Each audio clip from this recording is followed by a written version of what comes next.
Cheers and welcome my friends, I'm Horath and this is my short traditions tutorial for Stellaris Utopia. That is a new feature that has been introduced with the Banks patch. Traditions are basically like idea groups if you played EU4. They are trees of certain perks that you can unlock one after the other depending on how the tree is structured.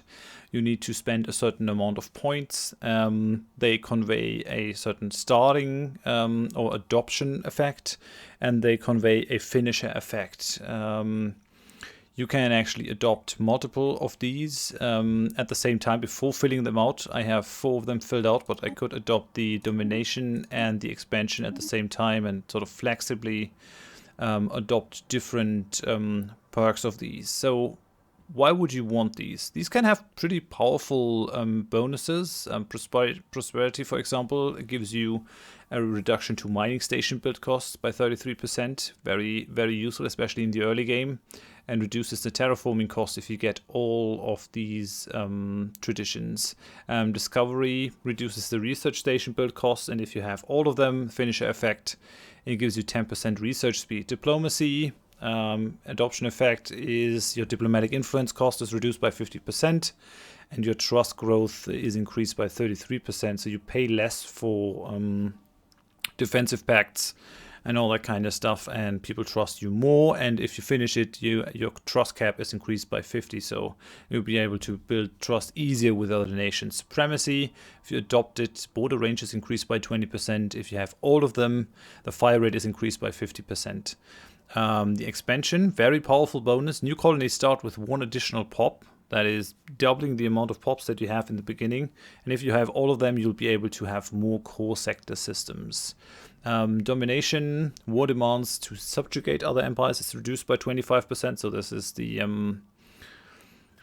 idea group that is geared most towards having subjects. And if the finisher effect is that any technology that another subject of you has and you don't have will give you a 30% research speed bonus to that specific tech, and they also are getting stronger because they get that bonus as well, apparently. So that's pretty powerful if you want to buff your subjects. Harmony increases happiness of all pops by 10% immediately when you adopt it, which is pretty nifty.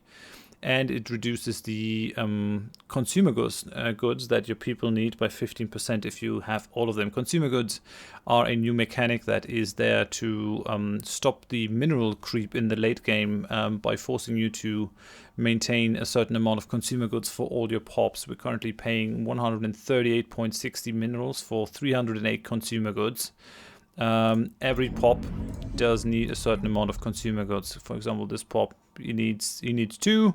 You can change the amount of consumer goods that certain species take by setting the rights, going to living standard, and changing that to where they whatever you can afford and whatever you think best. You can make these guys impoverished. I just recently changed this, so I can't. But depending on your ethics, you can change that. So yeah, these traditions are very powerful. If you finish one of these trees, you gain an Ascension perk. That is a paid feature that only owners of the Utopia DLC get. The traditions are a free feature that comes with the patch. Ascension perks are very powerful abilities that allow you to customize your empire even further, increase your naval capacity, give you more core sector systems, allow you to build huge mega structures in space, all that kind of stuff. I'm going to do a separate video on the Ascension perks because there are a couple of intricacies that you might want to know about. But yeah, so these traditions, how do you get them? You need those unity points. That's a new resource. The amount of unity points that you need to unlock one of these traditions is going up with each unlocked tradition and also with each colony. Each colony pushes that up by 25%. I have 10 colonies, so I'm paying 250% more. That's quite significant. In the beginning, what you start out with is the Autochthon Monument. That is going to give you some unity. You can upgrade that if you get the tech to the Heritage Site.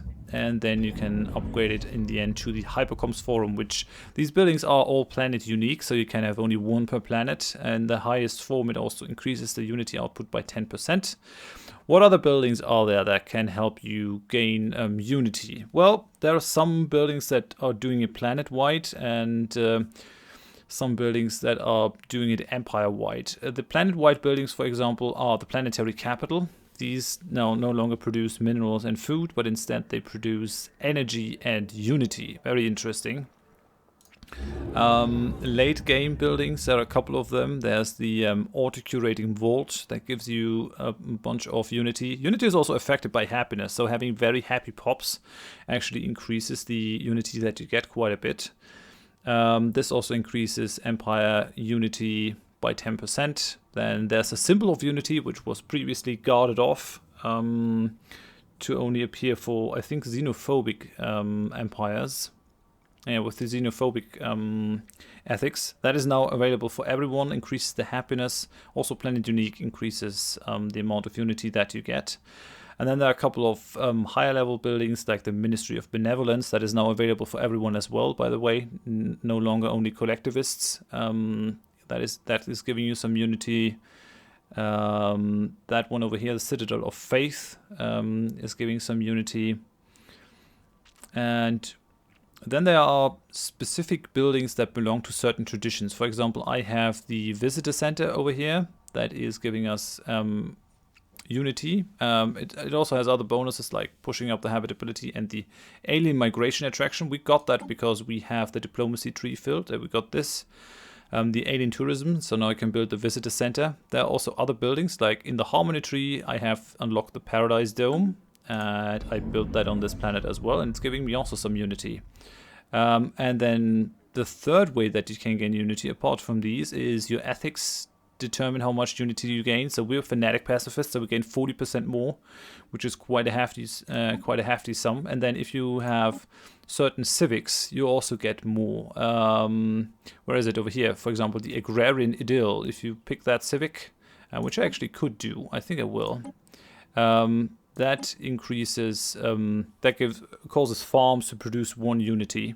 So that's going to have quite an effect on my agrarian district, which now is putting out pretty hefty sum. Sadly, we don't see the Unity output shown in here in the resource output, which is kind of sad because that would allow me to maybe optimize planets further. But yeah, so that's the thing. I think that is most important thing that you need to know. One important thing is that traditions actually do affect the ethics of your population. So if you start embracing the harmony traditions, then more of your people will become spiritualists. If you embrace the supremacy tradition, then you're gonna have more militarists in your empire. Which is interesting because on the one hand, if you want a cohesive empire, then maybe you don't want to go for that. They're basically going to form factions, those people, and they have certain demands that you can fulfill or not fulfill. You can suppress them or embrace them. I think I'm going to make another video on these factions. But the interesting thing is, depending on which traditions you pick, you can form your empire and change it. If you start out as a pacifist and you're done with your pacifist ways, then you could think about adopting the supremacy tradition group. And once that has gained traction in your empire, you can decide to embrace that faction for a certain amount of influence. And then that will become one of your governing ethics. And that way you get out of the pacifist role and become more of a militarist if you think that's best. So yeah, I think that's about all the most important features of the traditions. If you found this video helpful in one form or another, then please leave a like. Helps this video show up in search results, very helpful, and helps other people that see then that video. If you did not enjoy this video, if you did not find it helpful, if you have any questions, then please leave them in the comments. And if you want to see more of my stuff, then please consider subscribing. I do hope that I see you in one of my Let's Plays or in one of my tutorials. Yeah, thanks and bye-bye.